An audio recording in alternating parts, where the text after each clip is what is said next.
డబ్బు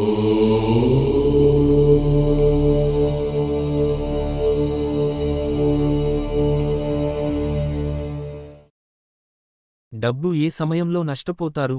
జ్యోతిష్య విశ్లేషణ. మానవ జీవితంలో డబ్బు సంపాదించడం ముఖ్యమైన విధి. సంపాదించిన డబ్బులో కొంత భాగం అవసరాలకు వినియోగించుకుని ఎక్కువ భాగాన్ని పొదుపు చేస్తారు. కొన్ని సందర్భాలలో అత్యధిక ధనాన్ని ఖర్చు పెట్టాల్సి వస్తుంది. వివాహం, విద్య, గృహ నిర్మాణం ఇటువంటి వాటికి అత్యధిక మొత్తంలో ఖర్చు పెట్టినప్పటికీ సంతోషమైన ఖర్చుగా భావిస్తాము.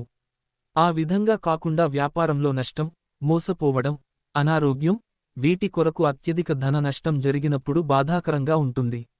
జాతకుడు ఏ దశాకాలంలో అత్యధిక ధనాన్ని నష్టపోతాడు అనేది తెలుసుకున్నప్పుడు ముందుగా జాగ్రత్త పడితే ధన నష్టం జరగకుండా ఆపవచ్చు. జాతకంలో 8వ స్థానం నష్టాన్ని కలిగిస్తుంది. 12వ స్థానం అత్యధిక ఖర్చులు సూచిస్తుంది.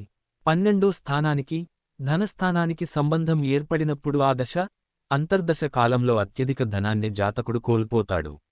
ఉదాహరణకు మేషలగ్న జాతకులకు ధనాధిపతి శుక్ర భగవానుడు 12వ స్థానంలో ఉన్నప్పుడు శుక్రుడు ఉచ్చ పొందినాడు అని భావించరాదు.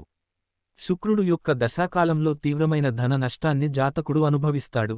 మరొక ఉదాహరణ ధనుష్ లగ్న జాతకులు 12వ అధిపతి కుజుడు ధనస్థానంలో ఉంటే ఉచ్చ పొందినట్టు భావించరాదు. అత్యధిక ధనాన్ని కోల్పోయే సమయమని జాగ్రత్తపడాలి. వ్యయాధిపతి ధనాధిపతితో పాటు అష్టమాధిపతి సంబంధం కూడా ఏర్పడితే జాతకుడు తన జీవితంలో కోలుకోలేనంత ఆర్థిక నష్టాన్ని పొందుతాడు.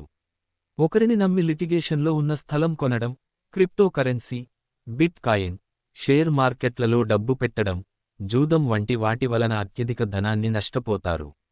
మరొక ఉదాహరణ కర్కాటక లగ్న జాతకులకు అష్టమ స్థానంలో శని భగవానుడు, ద్వాదశ స్థానంలో బుధుడు ఉన్నప్పుడు శని భగవానుడు మరియు బుధుడు యొక్క దశ అంతర్దశలలో జాతకుడు జీవితంలో సంపాదించిన మొత్తం ధనాన్ని కోల్పోతాడు. జాతకంలో ధనాధిపతి 6వ స్థానంలో ఉన్నప్పుడు జాతకుడు యొక్క ధనము పరాయి వ్యక్తుల పాలవుతుంది. 6వ స్థానాధిపతి 8వ స్థానంలో ఉన్నప్పుడు జాతకులు కుటుంబ సభ్యులకు తెలియకుండా అప్పులు చేసి అత్యధిక ధనాన్ని, ఆస్తులను కోల్పోతారు.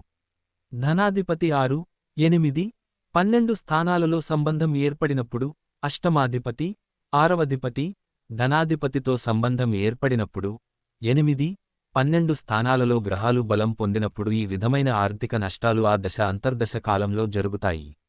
ఇటువంటి గ్రహ వ్యవస్థ జాతకంలో ఉన్నప్పుడు ఆ దశ కాలంలో జాతకుడు పూర్తిగా ఆర్థిక విషయాలను కుటుంబంలో మరొక వ్యక్తులకు అప్పగించాలి. ఆర్థిక విషయాలలో ఏ విధమైన నిర్ణయం తీసుకోవాలి అన్నా కుటుంబ సభ్యుల సలహా లేకుండా చేయరాదు.